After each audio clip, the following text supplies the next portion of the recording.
Welcome to my channel Grasp with Priya. ஹலோங்க, இன்றைக்கி நம்ம என்ன பார்க்க போகிறோம் அப்படின்னா குரூப் 2 எக்ஸாமில் இப்போ லாஸ்ட்டாக கண்டக்ட் பண்ண 1 month பிஃபோர் கண்டக்ட் பண்ண குரூப் 2 எக்ஸாமில் கேட்ட மேக்ஸ் கொஸ்டின்ஸ் வந்து ஆல்ரெடி ஒரு 10 கொஸ்டின் சால்வ் பண்ணியிருக்கேங்க. ரிமைனிங் 15 கொஸ்டினை நான் இந்த வீடியோவில் போட்டிருக்கேன். நீங்கள் செக் பண்ணி பாருங்கள். நான் அதனுடைய சொல்யூஷன் போட்டிருக்கேன்.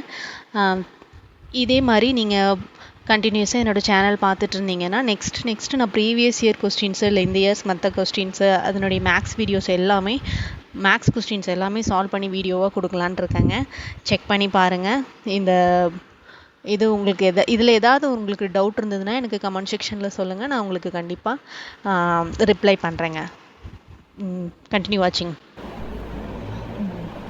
இப்போ இந்த சம் பொறுத்த வரைக்குங்க ஒரு அமௌண்ட்டு சம்மு வந்து 3 இயர்ஸில் இவ்வளோ அமௌண்ட் ஆகுது, 6 இயர்ஸில் இவ்வளோ அமௌண்ட் ஆகுது காம்பவுண்ட் இன்ட்ரெஸ்ட் போட்டு அப்படின்னு சொல்கிறாங்க. அதில் இந்த பிரின்சிபல் அமௌண்ட் மட்டும் என்னன்னு கேட்குறாங்க. இந்த மாதிரி சம் கொடுத்தாங்க அப்படின்னா நீங்கள் காம்பவுண்ட் இன்ட்ரெஸ்ட் ஃபார்முலா போட்டு அந்த மாதிரிலாம் எதுவுமே ஃபைன் பண்ண தேவையில்லைங்க. ஈஸியாக எப்படி இதை ஃபைன் பண்ணலாம் அப்படின்னா இந்த இப்போ பாருங்களேன், இப்போ என்னென்னா 3 இயர்ஸ்க்கு நமக்கு வந்து என்ன கொடுத்துருக்காங்க, இந்த அமௌண்ட்டு ஆகுது. 6 இயர்ஸ்க்கு எவ்வளோ ஆகுது அதையும் நமக்கு கொடுத்துருக்காங்க. இப்போ 3 to 6 இயர்ஸ் 3 to 6 இயர்ஸில் இந்த அமௌண்ட்டு எவ்வளோ டைம்ஸ் ஆயிருக்கு அப்படின்னு சொல்லி நம்ம பார்க்கணும். இப்போ இந்த அமௌண்ட் எவ்வளோ டைம்ஸ் ஆயிருக்கு அப்படின்னு பார்க்குறதுக்கு இதை டிவைட் பண்ணிங்கனாலே அதனுடைய எவ்வளோ டைம்ஸ்னு நமக்கு கிடச்சிடும். இதை டிவைட் பண்ணி பார்த்தீங்கன்னா 1.5 டைம்ஸ் ஆயிருக்கு. 3 to 6 இயர்ஸ் போது 1.5 டைம்ஸ் ஆயிருக்கு. அதே டைம்ஸ் தான் 0 to 3 இயர்ஸ்லேயும் அதே மாதிரி 1.5 டைம்ஸ் தான் ஆயிருக்கும். அப்போ 3 இயர்ஸோட இது வந்து நமக்கு தெரியும். அப்போ பிரின்சிபல் அமௌண்ட் என்னவா இருக்கும், பிரின்சிபல் அமௌண்ட்டோட 1.5 டைம்ஸ் தான் 3 இயர்ஸோட அமௌண்ட்டு. இப்போ இதிலிருந்து ஈஸியாக நம்ம பிரின்சிபல் அமௌண்ட் வந்து ஃபைன் பண்ணிடலாம். பிரின்சிபல் என்ன கிடைக்குன்னா இதை கேன்சல் பண்ணிங்கன்னா 8920 இஸ் தி ஆன்சர். புரிஞ்சுதுங்களா? இப்போது நெக்ஸ்ட் சம் பார்க்கலாங்க. நெக்ஸ்ட்டு சம்மில் இந்த மாதிரி டேஞ்சர் இஸ் கோடடஸ்ன்னு சொல்லி ஒரு கோட் கொடுத்துருக்காங்க. இந்த மாதிரி ஆல்ஃபபெட்ஸ் வந்து நம்பர்ஸ் வந்துட்டாலே நீங்கள் ஏபிசிடி எழுதி அதுக்கு மேலே நம்பர் எழுதி வச்சுக்கணும். இல்லை ஏக்கு 1 பிக்கு 2ன்னு மைண்ட்லையாவது தெரிஞ்சதுன்னா நீங்கள் ஈஸியாக போட்டுக்கலாம். தெரியலன்னா ரஃப் ஒர்க்கில் ஏபிசிடி எழுதி நம்பர் எழுதி வச்சுக்கோங்க. வச்சுக்கிட்டு இப்போ டிக்கான நம்பர் என்னன்னு பாருங்கள். டிக்கான நம்பர் 4.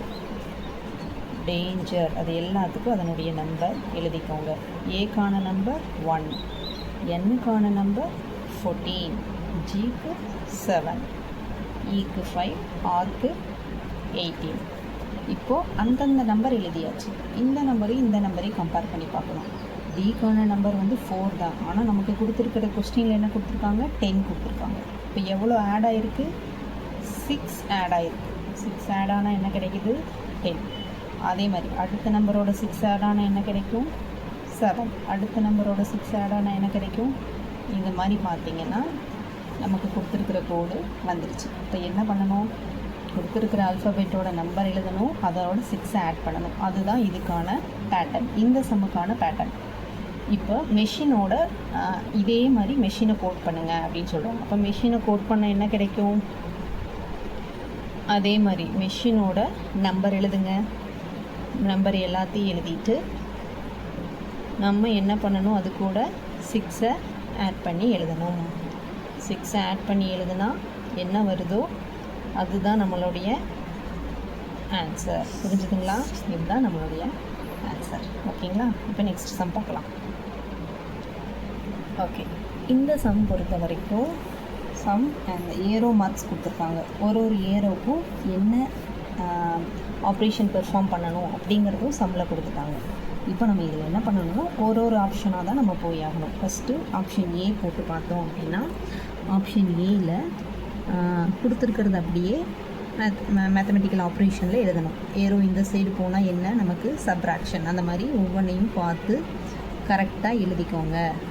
எழுதிட்டீங்கன்னா இந்த பெர்ஃபார்மன்ஸ் கரெக்டாக பண்ணணும். எது கரெக்டுன்னு சொல்லி தான் கேட்டிருக்காங்க. அதாவது இந்த சைடு இருக்கிறது பண்ணோன்னா = 4 கிடைக்கணும். கிடைச்சதுன்னா ஆப்ஷன் ஏ கரெக்டு. இப்போ இதில் படி பார்த்தீங்கன்னா இதில் நீங்கள் என்ன மெயினாக பண்ணணும் அப்படின்னா போர்ட்மாஸ் ரூல்னால் என்னன்னு தெரிஞ்சிருக்கணும். தெரிஞ்சால் தான் இந்த ப்ராப்ளமும் சால்வ் பண்ண முடியும். இன்கேஸ் உங்களுக்கு போர்ட்மாஸ் ரூல் தெரியலை அப்படின்னா நான் வந்து போர்ட்மாஸ்க்குனே தனியாக வீடியோ போட்டிருக்கேங்க. அதை நீங்கள் பார்த்தீங்கனாலே உங்களுக்கு புரிஞ்சிடும். இப்போ இந்த போர்ட்மாஸ் ரூல் படி நம்ம இதை அப்ளை பண்ணோம் அப்படின்னா ஆன்சர் என்ன கிடைக்கும் பார்த்தீங்கன்னா ஆன்சர் 42 - 43/6 = 4. கண்டிப்பாக இது 4 கிடைக்காது. ஸோ ஆப்ஷன் ஏங்கிறது ராங். ஆப்ஷன் பி பார்த்தீங்கன்னா அதை அப்படியே மேத்தமெட்டிக்கல் ஆப்ரேஷனில் எழுதி சால்வ் பண்ணணும். சால்வ் பண்ணிங்கன்னா என்ன கிடைக்கும்னா 6 கிடைக்குது. 6ம் 6 = 5 தப்பு. ஆப்ஷன் பியும் ராங்காக தான் கிடைக்கும். இதே மாதிரி அடுத்து ஆப்ஷன் சி, ஆப்ஷன் டி போட்டிங்க. இப்போ ஆப்ஷன் சிக்கு போட்டோம் அப்படின்னா என்ன கிடைக்கும் அப்படின்னா இந்த மாதிரி ஆப்ரேஷன் கிடைக்கும். இதுக்கும் என்ன கிடைக்குதுன்னா 12ன்னு கிடைக்குங்க. அதுவும் தப்பு. ஆக்சுவல் ஆன்சர் வந்து ஆப்ஷன் டி தான். அது எப்படின்னு பார்க்கலாங்க.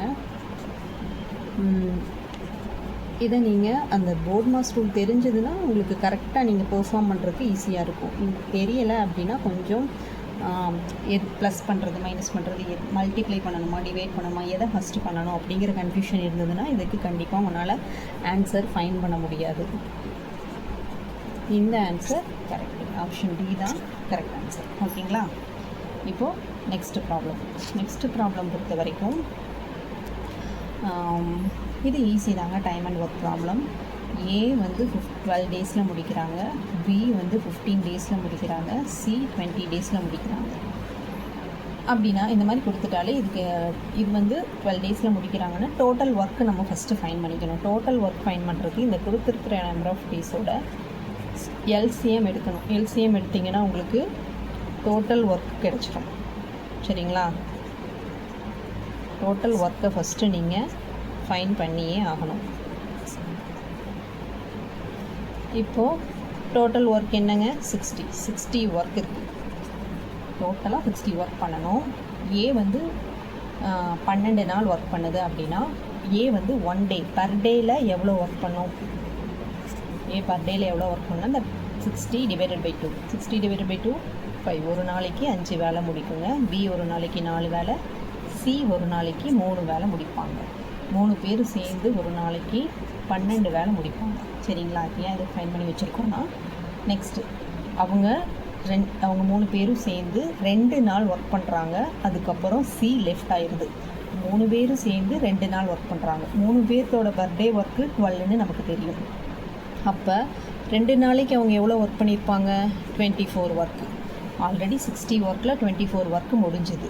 பேலன்ஸ் ஒர்க் எவ்வளோ இருக்குது? பேலன்ஸ் ஒர்க்கு 36 இருக்குது. இந்த பேலன்ஸ் ஒர்க்கை ஏ அண்டு பி ரெண்டும் சேர்ந்து எத்தனை நாளில் முடிப்பாங்க அப்படிங்கிறது தான் கொஸ்டின். இப்போ balance work 36, A and B தான் செய்கிறாங்க. ஏ அண்டு பியோட பர்த்டே ஒர்க்கு 9. அப்போ டோட்டலாக அவங்க எடுத்துக்கூடிய டேஸு 4 டேஸ். அவங்க 4 டேஸில் ரிமைனிங் ஒர்க்கை முடிச்சிருவாங்க. புரிஞ்சுதுங்களா? இப்போது இந்த சம்மை பொறுத்த வரைக்கும் என்ன அப்படின்னா ஃபஸ்ட்டு என்ன சம்னா ஒரு ஸ்கொயர் ஷேப்பில் ஒரு பார்க் இருக்குதுங்க. ஸ்கொயர் ஷேப்பில் ஒரு பார்க் இருக்குது. அந்த பார்க்கை சுற்றி ஒரு பாத்வே இருக்குது. அந்த பார்க்கை சுற்றி ஒரு பாத்வே இருக்குது. யூனிஃபார்ம் வித் கொண்டது. அதாவது எல்லாமே யூனிஃபார்மாக 2 மீட்டர் வித்தில் ஒரு பாத்வே இருக்குது. சரிங்களா? இதில் ஏரியா ஆஃப் த பாத், இந்த ஏரியா ஆஃப் த பாத் மட்டும் எவ்வளோன்னு கொடுத்துருக்காங்கன்னா ஏரியா ஆஃப் பாத் மட்டும் 288ன்னு கொடுத்துருக்காங்க. சரிங்களா? இதில் பெரிமீட்டர் ஆஃப் த பாத் வந்து கேட்குறாங்க. அதுக்கு ஃபஸ்ட்டு நீங்கள் அதை கண்டுபிடிக்கணும். அப்படின்னா ஃபஸ்ட்டு இந்த ஏரியா ஆஃப் த பார்க்கை ஃபஸ்ட்டு இந்த சைடு வந்து ஏன்னு எடுத்துக்கோங்க. உள்ளே இருக்கிற அந்த பார்க்கோட சைடு வந்து ஏ. டோட்டலாக ஈக்குவல் யூனிஃபார்ம் வித்தில் இருக்கிறதுனால கிடைக்கக்கூடிய அவுட் சைடு இதுவுமே வந்து ஸ்கொயராக தான் நமக்கு கிடைக்கும். அதனுடைய ஏரியா என்னவாக இருக்கும்? ஏ ப்ளஸ் இங்கே ஒரு 2 இங்கே ஒரு 2 டோட்டலாக 4 கிடைக்கும். கரெக்டுங்களா? இப்போ என்ன பண்ணணும்னா ஃபஸ்ட்டு வந்து நமக்கு தெரிஞ்சது ஏரியா ஆஃப் த பாத் தான் நமக்கு தெரியும். இப்போது இந்த ஏரியா ஆஃப் த பாத்தை எப்படி எழுதலாம்னா இந்த அவுட் சைட் ஸ்கொயர்லேருந்து இன்சைட் ஸ்கொயரை மைனஸ் பண்ணோம்னா இந்த பாத்தோட ஏரியா நமக்கு கிடைக்கும். அப்படிதாங்க. இப்போ அவுட் சைட் ஸ்கொயரை வந்து ஏரியாவில் எழுதணும்னா சைடு வந்து a + 4, அப்போ a + 4 தி ஹோல் ஸ்கொயர் தான் வந்து அவுட் சைட் ஸ்கொயரோட ஏரியா.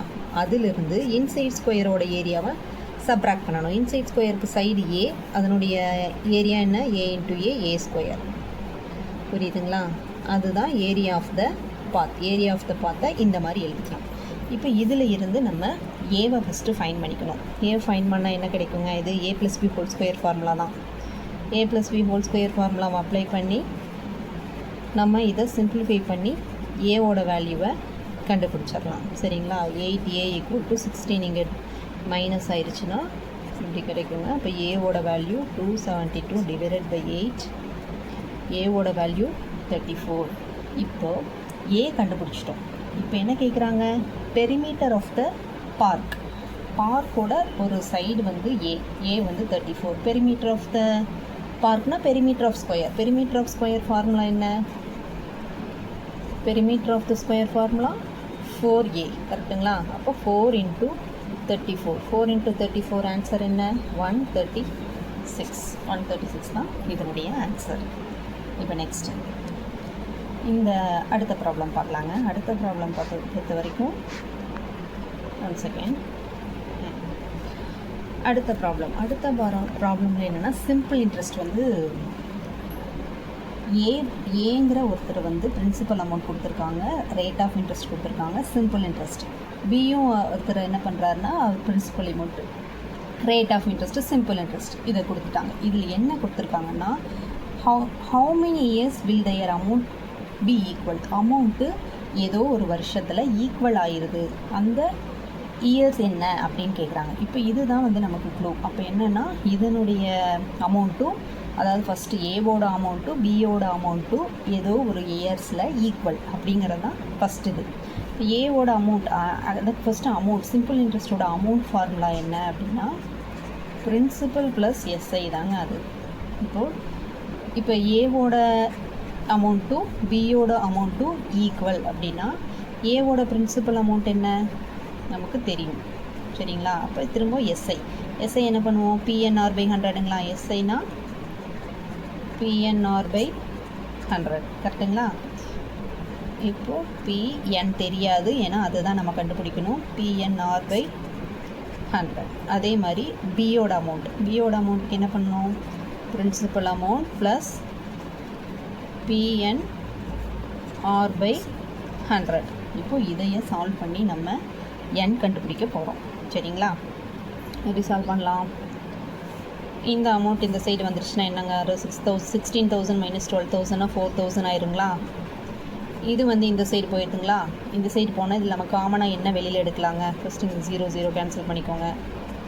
காமனாக என்ன எடுக்கலாம்? 12 120 எடுக்கலாங்க. 120 என்ன காமனாக வெளியில் எடுத்துட்டோம் அப்படின்னா 18 - 16 கிடைக்கும். கரெக்டுங்களா? இப்போ இந்த 120 இங்கிட்ட டேரெக்டாக அடிச்சுக்கலாங்களா? இங்கே 0 0 அடிச்சுக்கலாம், இங்கே 300. ஓகேங்களா? இதை ஒன்றும் பண்ண முடியாது. இங்கே என்ன பண்ணலாம்? 18ல் 16 போச்சுன்னா 2. அப்போ டோட்டலாக என்ன கிடைக்குதுங்க? n = 100 / 6ன்னு கிடைக்குதுங்க. இதை வந்து நம்ம கொடுத்துருக்கிறதெல்லாம் மிக்சடு ஃப்ராக்ஷனில் கொடுத்துருக்கனால இதை டிவைட் பண்ணி மிக்சடு ஃப்ராக்ஷனில் எழுதுனா 16 2/3 இயர்ஸ் அப்படின்னு நமக்கு ஆன்சர் கிடைக்குங்க. புரிஞ்சுதுங்களா? நெக்ஸ்ட் இந்த ப்ராப்ளம் பொறுத்த வரைக்குங்க என்ன கொடுத்துருக்காங்க? ஒரு மேன் வந்து 500 rupees ஸ்பெண்ட் பண்ணுறாரு in buying 12 tables and chair. எவ்வளோ டேபிள் எவ்வளோ சேர்னு கொடுக்கல, டோட்டல் குவான்டிட்டி வந்து 12ன்னு கொடுத்துருக்காங்க. Cost of 1 table 50, cost of 1 chair வந்து 40. இது கொடுத்துட்டு number of the chair and டேபிளோட ரேஷியோ கேட்குறாங்க. இது நல்லா நோட் பண்ணுங்கள். அவன் காஸ்ட் ஆஃப் 1 டேபிளை ஃபஸ்ட்டு கொடுத்துட்டு சேரை நெக்ஸ்ட்டு கொடுத்துருக்கான். ஆனால் கொஸ்டின் எப்படி கேட்குறாங்க? சேரை ஃபஸ்ட்டு கேட்டுட்டு டேபிளை, இதுக்கு தாங்க கொஸ்டினை நல்லா ரீட் பண்ணணும். நிறைய பேர் என்ன பண்ணுவாங்கன்னா டேபிள் இஸ் டு சேர் அந்த மாதிரி ஃபைன் பண்ணி ஆன்சர் தப்பாயிருங்க. சேர் இஸ் டு டேபிள் தான் போடணும், ஏன்னா கொஸ்டின் அப்படி தான் கேட்டிருக்காங்க. இப்போ இந்த ப்ராப்ளமில் நம்ம பை ஆன்சர் தாங்க போகணும். பை ஆன்சர் பார்த்தீங்கன்னா ஃபஸ்ட் ஆப்ஷன் வந்து 5:1 இருக்குது. இப்போ 5:1 அதாவது கொடுத்துருக்குற டேபிள் வந்து இந்த ரேஷியோவில் இருக்குது அப்படின்னு நம்ம ஃபஸ்ட்டு செக் பண்ணி பார்க்குறோம். பாசிபிலிட்டி செக் பண்ணி பார்க்கும்போது சேரோட ஒரு டேபிளோட இது வந்து நமக்கு தெரியும் எவ்வளோங்க, 40 rupees. கரெக்ட், சேரோடது 40 rupees, டேபிளோடது 50 rupees. அப்போ நீங்கள் இது போட்டிங்கன்னா என்ன கிடைக்கும், 200 + 50 250 கிடைக்குது. ஆனால் நம்ம எவ்வளோ செலவு பண்ணுறோம், 500 × 2 தாங்க. டேரெக்டாக × 2 போட்டிங்கன்னா ரேஷியோவில் தானேங்க இருக்குது. × 2 போட்டிங்கனாலும் வேல்யூ மாறாதுல்ல. அப்படி மாறலைன்னா இந்த மாதிரி போட்டு பார்த்திங்கன்னா என்ன கிடைக்கும், 400:100 ரெண்டையும் ஆட் பண்ணால் 500 நமக்கு கரெக்டாக வந்துருச்சு. ஆப்ஷன் ஏ தான் கரெக்டு. உங்களுக்காக நான் ஆப்ஷன் பியும் வந்து போட்டு காட்டுறேன். ஆப்ஷன் பி வந்து ராங் ஆன்சர் தான், பட் வருதா இல்லைன்னு பார்ப்போம். ஆப்ஷன் பி படி பார்த்தோம்னா 2:10 2:10 இன்னும் அடித்து போட்டோம்னா 1:5 கிடைக்கும். கரெக்டுங்களா, 1:5. சேரோட வேல்யூ என்ன, சேரோட வேல்யூ 40, இதனுடைய வேல்யூ 50. நீங்கள் 2 வச்சுக்கோங்களேன், 1 தேவையில்லை. 2 வச்சு போட்டோம்னா என்ன 80, 500 எவ்வளோ வருதுங்க, 580 வருது. புரியுதுங்களா? இதுவே நீங்கள் இந்த சேரு டேபிளுக்கு பொதுவாக டேபிள் சேருன்னு எழுதியிருந்தீங்கன்னா இந்த ஆன்சர் தான் கரெக்டாக இருந்திருக்கும். நீங்கள் சேர் டேபிள் கரெக்டாக எழுதுனீங்கன்னா தான் ஆப்ஷன் ஏ வந்து கரெக்டாகும். இதுவே டேபிள் சேர்னு எழுதியிருந்தீங்கன்னா ஆப்ஷன் பி கரெக்டாக இருந்திருக்கும். அதுக்காக தான் உங்களுக்கு சொல்கிறேன், கொஸ்டினை ஒரு டைமுக்கு 2 டைம் நல்லா ரீட் பண்ணுங்கள். நெக்ஸ்ட்டு ப்ராப்ளம் பார்க்கலாங்க. இது கொஞ்சம் காம்ப்ளிகேட்டட் ப்ராப்ளம், ஆனால் ஈஸி தான். பேசிக்ஸ் தெரிஞ்சுட்டுனா இது வந்து ஈஸிங்க. இது என்ன அப்படின்னா, இப்போ இந்த ஒரு மாதிரி இப்போ A அண்டு A+2ஓட எல்சிஎம் கொடுத்துருக்காங்க. சரிங்களா? இந்த மாதிரி A+2 அப்படின்னு கொடுத்துருக்காங்கன்னா ஏதோ ஒரு நம்பர், அந்த ஏங்கிறது ஆட் நம்பராகவும் இருக்கலாம், ஈவன் நம்பராக இருக்கலாம். A+2க்கு மட்டும்தான் இந்த கான்செப்ட்டுங்க. A+2 ஒரு ஆல்டர்னேட்டிவ் நம்பர் மாதிரி இருக்கும். A அடுத்து A+1 அடுத்து A+2 ஆல்டர்னேட்டிவ் நம்பர் மாதிரி இருக்குல்லங்க. இந்த மாதிரி ஆல்டர்னேட்டிவ் நம்பர் மாதிரி இருந்துச்சு அப்படின்னாவே A வந்து ஆடாக இருந்துச்சு அப்படின்னா அதனுடைய HCF 1 இருக்கும். A ஈவனாக இருந்தது அப்படின்னா அதனுடைய HCF 2 இருக்கும். இந்த 2 பாசிபிலிட்டி தாங்க இதுக்கு வரும். சரிங்களா? இப்போது A வந்து ஆட்னு இருக்குன்னு சொல்லி நம்ம போட்டு பார்க்கலாங்க. இப்போ ஆட்னு இருக்குன்னு சொல்லி போட்டோம் அப்படின்னா இப்போ நமக்கு அதுக்கு முன்னாடி ஒன்று தெரியணும். ஒரு 2 நம்பர் கொடுத்துருக்காங்கன்னா அந்த 2 நம்பரோட multiple equal to LCM × HCF. இந்த ஃபார்முலா நமக்கு தெரிஞ்சிருக்கணும். சரிங்களா? இப்போ இந்த 2 நம்பரை நீங்கள் எக்ஸுங்கிற இடத்துல ஏன்னு வச்சுக்கலாம். சரியா? எக்ஸ் இதுதான் ஒய். அப்போ A × A+2 = LCM நமக்கு கொடுத்துருக்காங்க கொஸ்டினில், இன்ட்டு HCF ஃபஸ்ட்டு ஆட்னு எடுக்கிறதுனால 1ன்னு வச்சுக்கலாம். இப்போ 1ன்னு வச்சோம் அப்படின்னா இதை எப்படி எழுதலாம்னா A² + 2A - 13300 = 0. சரிங்களா? இதை வந்து சால்வ் பண்ணணும். ஒரு குவாட்ரேட்டிக் ஈக்குவேஷனை சால்வ் பண்ணுறதுக்கு நமக்கு ஒரு ஃபார்முலா இருக்குது. சரிங்களா? அந்த ஃபார்முலா என்னென்னா, அந்த ரூட்டை கண்டுபிடிக்கிறதுக்கு -b ± (b² -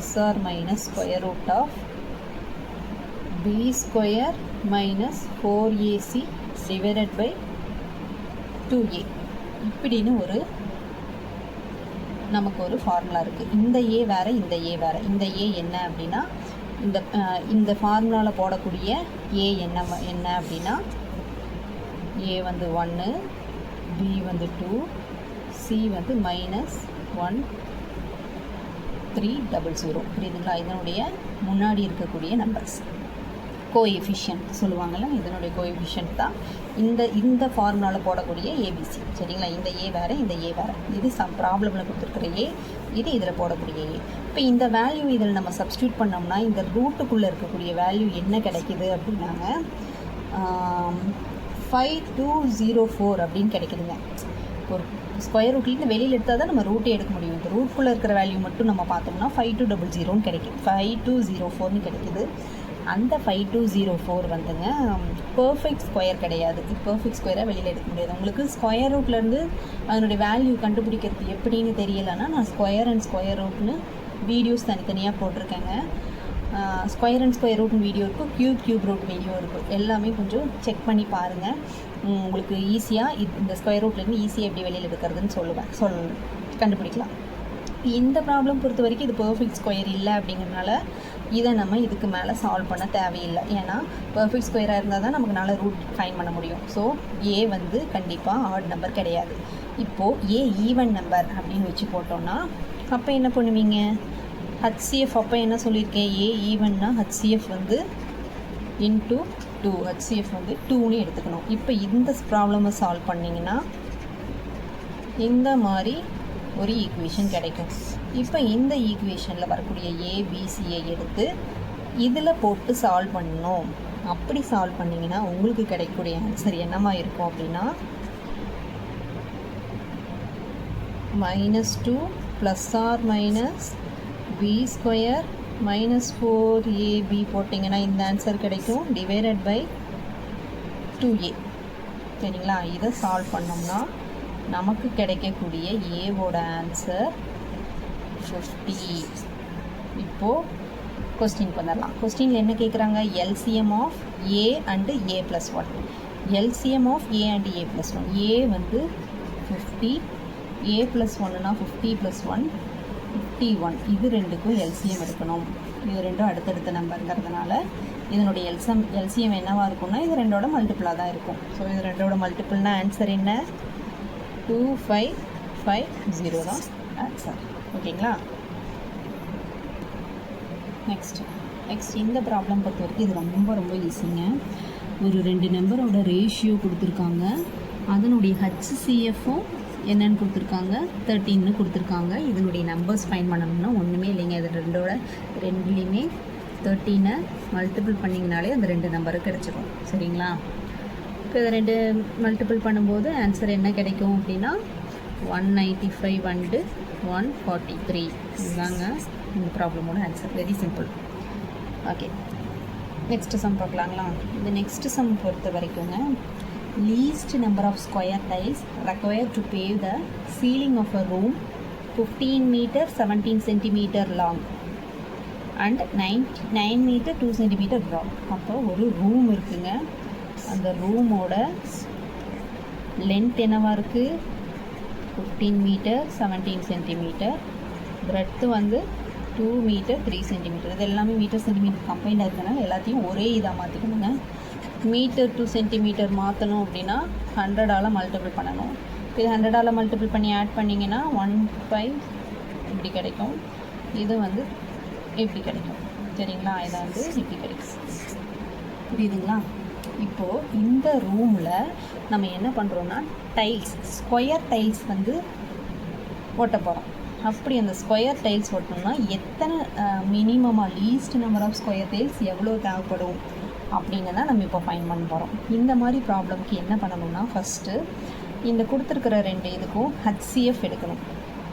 HCF எடுத்தீங்க அப்படின்னா 1517க்கும் 902க்கும் HCF எடுத்திங்கன்னா ஆன்சர் 41 வருது. இந்த 41 தான் ஸ்கொயரோட ஒரு சைடோட லென்த்து. சரிங்களா? HCF எடுத்து வரக்கூடிய ஆன்சர் ஸ்கொயரோட ஒரு சைடோட லென்த்து. இப்போ நமக்கு எத்தனை டைல்ஸ் வேணுங்கிறது தான் கொஸ்டின். நம்பர் ஆஃப் டைல்ஸ் கண்டுபிடிக்க என்ன பண்ணணும்னா ஏரியா ஆஃப் ஃபஸ்ட்டு இந்த டோட்டல் ஏரியா ஆஃப் ரூம் அதையும் ஏரியா ஆஃப் ஒரு டைலையும் நம்ம டிவைட் பண்ணால் நம்பர் ஆஃப் டைல்ஸ் வந்து கிடச்சிடுவோம். இந்த ஆக்சுவலாக என்னங்க டோட்டல் ஏரியாவிலேருந்து ஒரு டைலோட ஏரியாவை டிவைட் பண்ணோம்னா எத்தனை டைல் தேவைப்படும்னு நம்ம கண்டுபிடிச்சிடலாம். ஃபார்முலாலாம் ஒன்றும் கிடையாதுங்க, அது போடுறதுக்காக நான் இப்படி எழுதியிருக்கேன். சரிங்களா? அப்படின்னு டோட்டல் ஏரியாவில் ஒரு டைலோட ஏரியா கண்டுபிடிச்சிட்டு டோட்டல் ஏரியாவில் டிவைட் பண்ணால் தானுங்க எத்தனை டைல்னு கிடைக்கும். அதுக்காக தான் அப்படி எழுதியிருக்கு. சரிங்களா? ஏரியா ஆஃப் த ரூம் என்ன? Length into breadth. சரிங்களா? ரெக்டாங்கிள் ஷேப்பில் இருக்கனால length into breadth. Area of tile வந்து ஸ்கொயரில் இருக்குது. ஸோ ஸ்கொயரில் இருந்தால் A² தான் ஏரியா ஆஃப் த டைல். சரிங்களா? இதை ரெண்டையும் கேன்சல் பண்ணிங்கன்னா நமக்கு நம்பர் ஆஃப் த டைல்ஸ் எவ்வளோ கிடைக்கும்? 814 டைல்ஸ் வந்து கிடைச்சி. அவ்வளோதாங்க, இது இதனுடைய ஆன்சர். நெக்ஸ்ட், இந்த மாதிரி சம் கொடுத்துட்டாங்க அப்படின்னா என்ன பண்ணணும்னா எல்லாத்தையும் A:B:Cயில் நம்ம ஃபஸ்ட்டு எழுதிக்கணும்னா அதனுடைய இண்டிவிஜுவல் வேல்யூ நமக்கு ஃபைன் பண்ண முடியும். இப்போ A/Bயை A:B சொல்லலாம். இப்போ A/Bயை A:B சொன்னால் இப்போ இங்கே என்ன வருங்க? 4:5 சொல்லலாம். B/Cயை 15:16 15:16. இந்த வேல்யூ அப்படியே இங்கே ரிப்பீட் பண்ணிக்கலாம், இந்த வேல்யூ அப்படியே இங்கே ரிப்பீட் பண்ணிக்கலாம். இது ஒரு ட்ரிக்கு தாங்க. இந்த மாதிரி எழுதிட்டு காமனாக இருக்கிறத அடிச்சிடலாம். இங்கே ஒரு 5 இங்கே ஒரு 5, இதை 5ஆல் அடித்தோன்னா 3. அப்புறம் டேரெக்டாக மல்டிபிள் பண்ணி எழுதிக்கணும். ஏவோட வேல்யூ 12, பியோட வேல்யூ 15, சியோட வேல்யூ 16. இப்போ டேரெக்டாக அவங்க கேட்டிருக்கிற கொஸ்டினில் நம்ம அப்ளை பண்ணணும். சி ஸ்கொயர்னு பார்த்தீங்கன்னா 16 ஸ்கொயர் என்ன? 256 மைனஸ் A ஸ்கொயர் 144. அதே மாதிரி 256 மைனஸ் 144 பண்ணினீங்கன்னா உங்களுக்கு என்ன ஆன்சர் கிடைக்கும்? 112 டிவைடட் பை 400 அடித்து பார்த்தீங்கன்னா 7/25. 7/25 தான் இதனுடைய ஆன்சர். சரிங்களா? இப்போ நெக்ஸ்ட் இந்த ப்ராப்ளம் பொறுத்த வரைக்கும் என்ன அப்படின்னா, இப்போ கொடுத்துருக்குற நம்பர் வந்து ஆப்ஷன்ஸில் என்ன கொடுத்துருக்காங்க? டிவிசபிள் பை 3, டிவிசபிள் பை 11 தான் வேறு மாதிரி நமக்கு ஆப்ஷன்ஸ் கொடுத்துருக்காங்க. இப்போ டிவிசபிள் பை 3, 11 அண்ட் ஃபாலோ பண்ணுதான்னு ஃபஸ்ட்டு ஃபைன் பண்ணணும். ஃபஸ்ட்டு டிவிசபிள் பை 3 பார்ப்போங்களா? டிவைட் பை 3 ஆகும் அப்படின்னா டிவைட் பை 3யோட ரூல் என்ன? கொடுத்துருக்குற நம்பரை ஆட் பண்ணிங்கன்னா வரக்கூடிய நம்பர் 3ஆல் டிவைட் ஆச்சுன்னா அந்த நம்பர், இந்த ஹோல் நம்பர் வந்து டிவைட் பை 3. இப்போ இதை ஃபுல்லாத்தையும் நம்ம ஆட் பண்ணுறோம் அப்படின்னா 3 + 1 + 1 3 + 1 + 1 இதை அப்படியே ஆட் பண்ணிகிட்டே வந்தோம்னா நமக்கு 35 கிடைக்குதுங்க. 35 3ஆல் டிவைட் ஆகுமா? ஆகாது. ஸோ இந்த நம்பர் 3ஆல் டிவைட் ஆகாது. நெக்ஸ்ட் 11ஆல் டிவைட் ஆகுதான்னு பார்க்கணும். 11 டிவிசபிளுக்கு என்ன ரூல் அப்படின்னா அல்டர்னேட்டிவ் நம்பரை ஆட் பண்ணணும். 3க்கு அப்புறம் 1, 3 + 1 + 1 நெக்ஸ்ட்டு +3 + 1 இந்த மாதிரி ஆல்டர்னேட்டிவ் நம்பரை ஃபஸ்ட்டு எழுதிக்கணும். அடுத்து செகண்ட் ஆல்டர்னேட்டிவ் நம்பரை எழுதிக்கணும். ரெண்டோட சப்ராக்ஷன் வந்து 11ஆல் டிவைட் ஆகணும். இப்போ இது ஆட் பண்ணி பார்த்தோன்னா ஃபஸ்ட்டு வந்து 19 - 16 கிடைக்குதுங்க. இதை நம்ம சப்ராக்ட் பண்ணோன்னா நமக்கு 3 கிடைக்குது. 3 11ஆல் டிவைட் ஆகுமா? ஆகாது. ஸோ நமக்கு கொடுத்துருக்குற நம்பர் வந்து 3ஆலையும் டிவைட் ஆகாது, 11ஆலையும் டிவைட் ஆகாது. ஸோ ஆன்சர் வந்து நெய்தர் டிவிசபிள் பை 3 நார் பை 11. அவ்வளோதாங்க ஆன்சர்.